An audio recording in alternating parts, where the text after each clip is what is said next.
Joining us today in our Beyond the Boardroom series is Ms. Teresa Titus Howard. Teresa is the Deputy Group Director of the Learning and Diffusion Group with the Center for Medicare and Medicaid Innovation. Thanks for being with us today, Teresa. Thanks for having me. I know that you're presenting to the Hartford Board of Trustees. That was the best intro It was really good too, but that piece of paper is bothering. Having yours in front of you looks right and normal. Okay. That was just sort of random. But that was really good. Okay, I'm trying to decide if I can do this with or without my glasses. You look distinguished. So by just looking at her, is that okay? Mm-hmm, mm-hmm. Okay. That was good. Okay, good.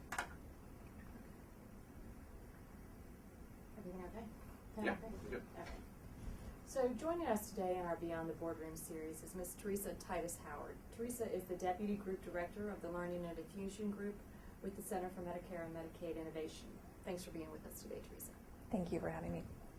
I know that you're presenting to the Hartford Board of Trustees about the Hartford and Atlantic Philanthropies funded Practice Change Fellows program.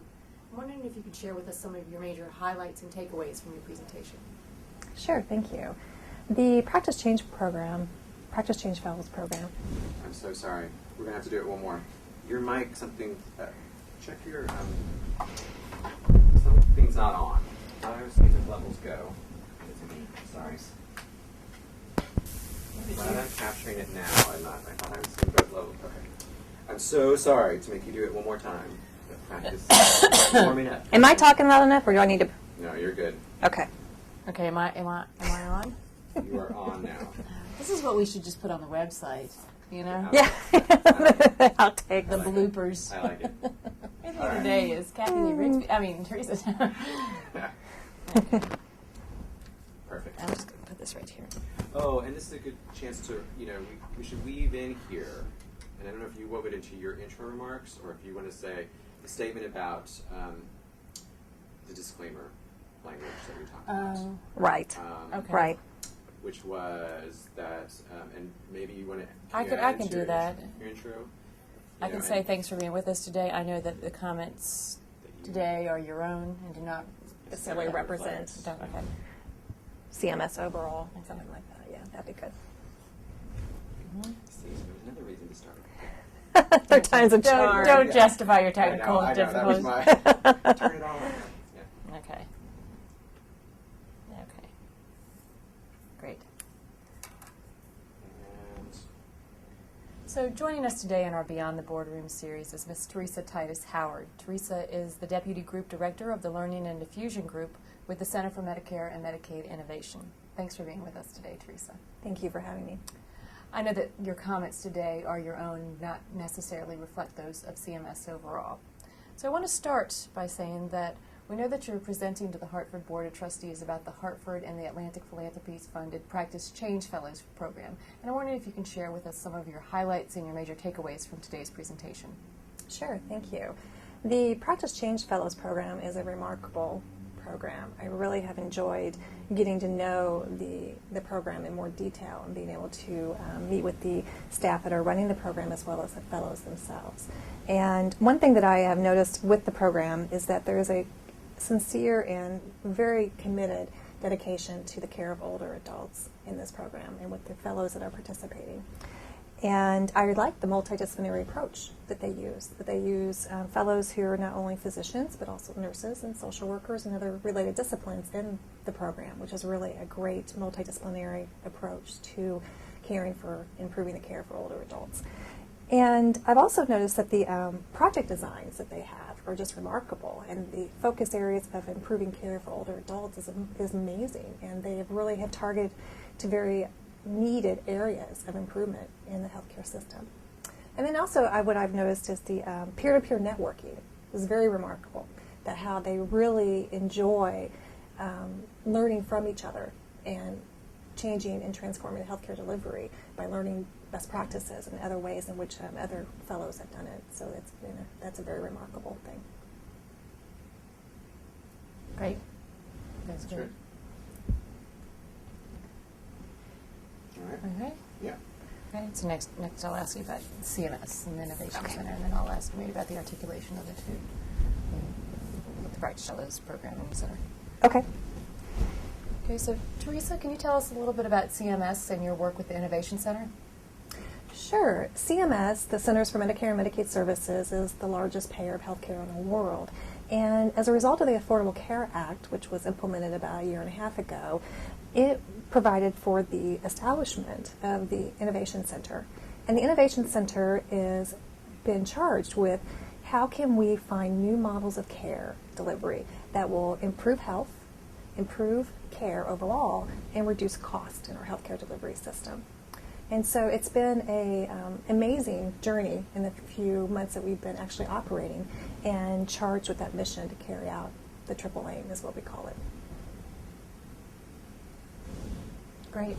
Your answers are nice and succinct. Very, very well done. There's sometimes that I'm sitting here for 12 minutes going, I really want to nod my head. Well, it's good to know because I'm never too short or whatever. No, that's perfect. Yeah. Okay, This is because it's perfect. 4 minutes, right? Yeah. You're good. You're good. Good. So I was going to next ask you about what the Innovation Center is doing to address older adults with complex needs, folks that live Okay. out this. Okay. So Teresa, can you tell us a little bit about what the Innovation Center is doing to address older adults who have complex needs? These are the folks that typically cycle in and out of the healthcare delivery system. Sure. The Innovation Center is focusing on that exact issue. We recognize that there is a lack of true coordination of care when we are looking at how the delivery of care for older adults. And they cycle in and out of the hospital because of that lack of coordinated care. And the Innovation Center very specifically is addressing and developing new models of care, what we call an accountable care organization, or an ACO, sometimes referred to that. And that is very specifically designed to address how we can better coordinate the care for older adults. How can we make sure that they're seeing their doctor within 30 days after a hospital stay? How can we prevent a rehospitalization after they've been in the hospital? It's really trying to also see how we can coordinate the care among different providers, not only primary care, but specialty care and in the outpatient setting. So that's really very, very important piece to how we can, a new model that we're testing to see how we can improve and basically break that cycle of repeated readmissions. The other piece that the Innovation Center is working on is what we call medical homes. And medical homes are focused on primary care. And we know that they're, in primary care is a lot where care initiates and begins. And so it's important that that model of care in the primary care setting be as comprehensive as possible and to address all the needs for the older adult. And so that's another fairly new model that we're testing related to medical home in a more very comprehensive manner than it's ever been before. Great. Okay.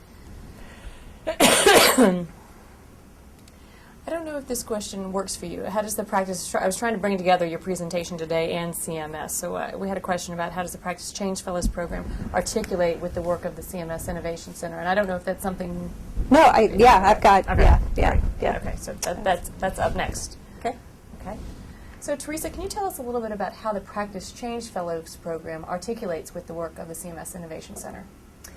The Practice Change Fellows program really complements the work of the Innovation Center because the Practice Change Fellow program very easily complements the three-part aim: better health, better care, and lower cost through improvement. The projects that the fellows are working on are very focused on that. How can they improve the health of older Americans? How can they also improve the care that they're receiving? So they have an extreme complement with one another, and that's why we're so excited to be able to work with the Practice Change Fellows program.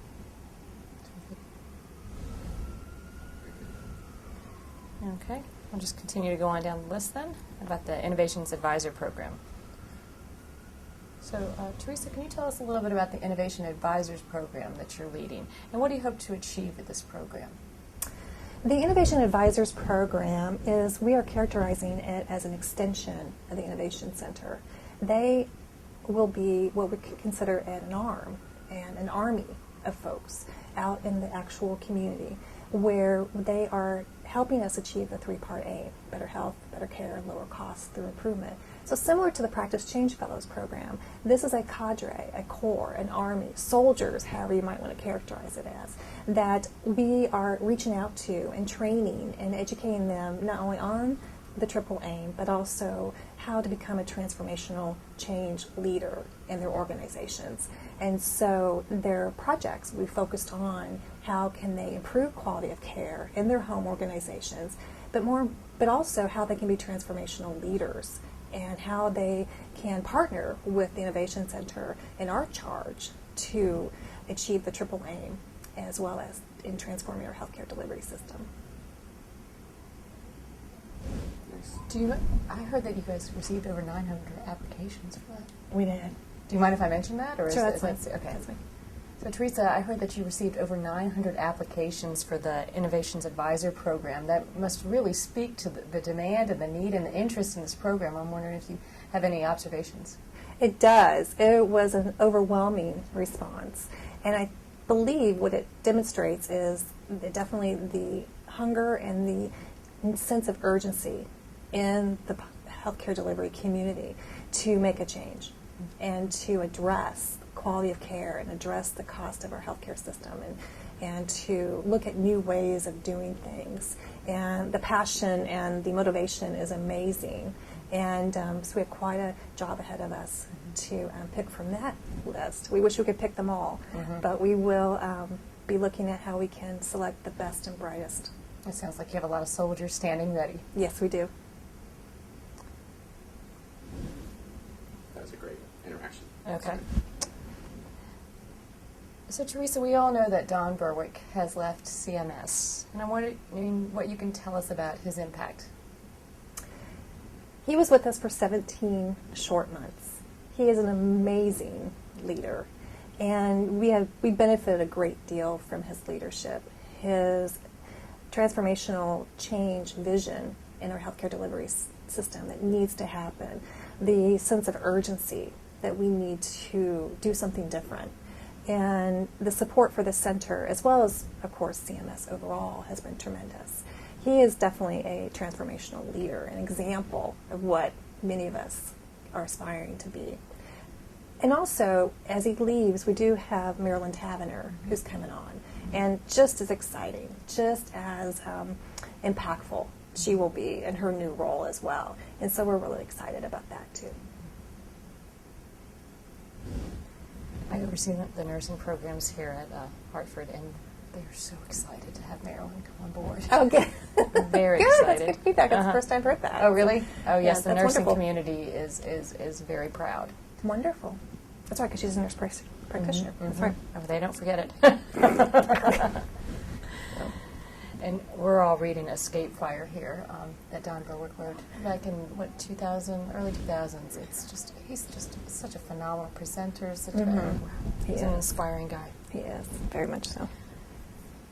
So maybe the last question, I'll ask you what I haven't asked you about. So, Teresa, what haven't I asked you about the Practice Change Fellows program or about the Innovation Center that you'd like others to know? Can we cut on that one? Nothing. No, I guess I was expecting you to say, I'm sorry. what should our audience know about CMS Okay, that you think we may not? I can go back. You jumped down. That's good. That's right. okay. Which one do you like better? Do you like them both? Because I can go back to that one too. I really would like to bring it back to CMS because Okay. we really are trying to change our. But we can do both. Okay. Now that I know where you're going. Okay. So let me ask you about the CMS and what you think we might not know. Yeah, I do want to. Yes. Yeah, Okay. that last one Great. too. Okay. So Teresa, what should our audience know about CMS? Okay. CMS. Okay. So Teresa, what should our audience know about CMS? Wow. Cat. Enjoy that, Chris.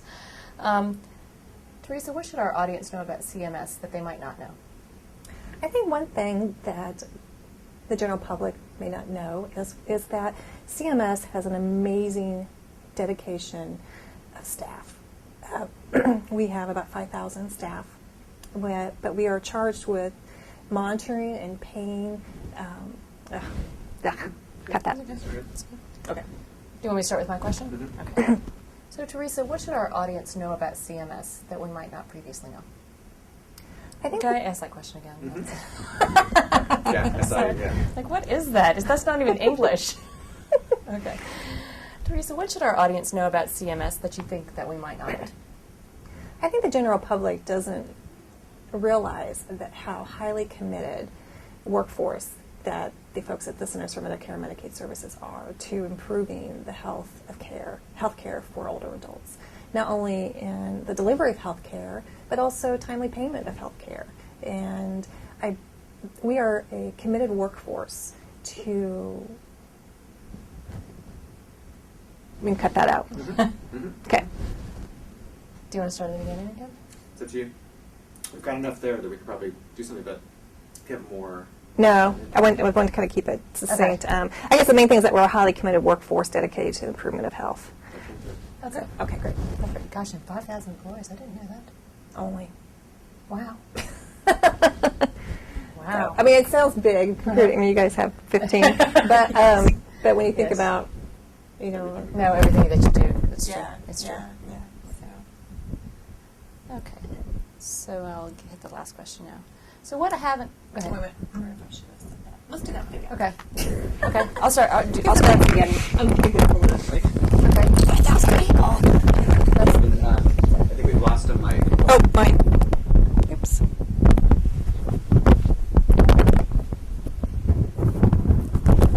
are we sounding okay, Marcus? Is my hair? Okay. I don't know where my mic. Okay. So Teresa, what should our audience know about CMS that you think that we might not? One viewpoint I feel that the general public may not realize is that the Centers for Medicare and Medicaid Services, the employees that work there are a dedicated workforce to improving the health and health care for older adults. They are truly passionate and motivated and truly care about the type of care that's being received by our beneficiaries. Okay. Much better. And then last one. So, Teresa, what haven't I asked about the Practice Change Fellows Program or the Innovation Center that you would like others to know? I would like to say that the Practice Change Fellows Program has been an amazing framework for us to take to scale the fellows type idea of how we can create more transformational healthcare leaders in our community. And the idea that we can take something like the Innovation Advisors Program to scale based on the framework that the Practice Change Fellows Program also we can do that one again. Yep. So. Okay. So what haven't I asked about the Practice Change Fellows Program or the Innovation Center that you would like others to know? I'd like others to know that the Practice Change Fellows Program has been a true inspiration for the Innovation Center as well as the Innovation Advisors Program. Many key principles and the framework that the Practice Change Fellows Program uses, we are actually duplicating, and we'll be replicating that. And the exciting thing about that is that we're taking it to scale, and we're able to take it to a larger number of individuals that we can train to be transformational care leaders, very similar to what the Practice Change Fellows Program is doing as well. So in partnership with them, we're able to take their efforts and take it to the national scale. Terrific. Thank you. You're welcome. Do you mind if I ask one more question? I'd love to ask you a question just about your social work background, if that's okay. Sure. Okay, 'cause social worker. Okay. Mm-hmm. So, Teresa, your background is in social work, and clearly you have a very non-traditional social work career. I think you're well-respected and a leader in the field of social work. But what would you say to people that are thinking about doing something outside of direct care or service provision to really take social work to new leadership? That doesn't make sense. And don't start with so, Teresa. Start with something different. Okay.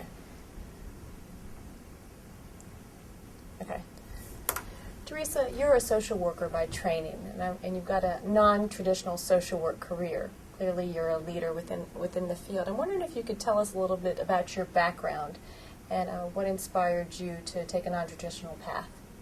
Sure. Thanks for asking.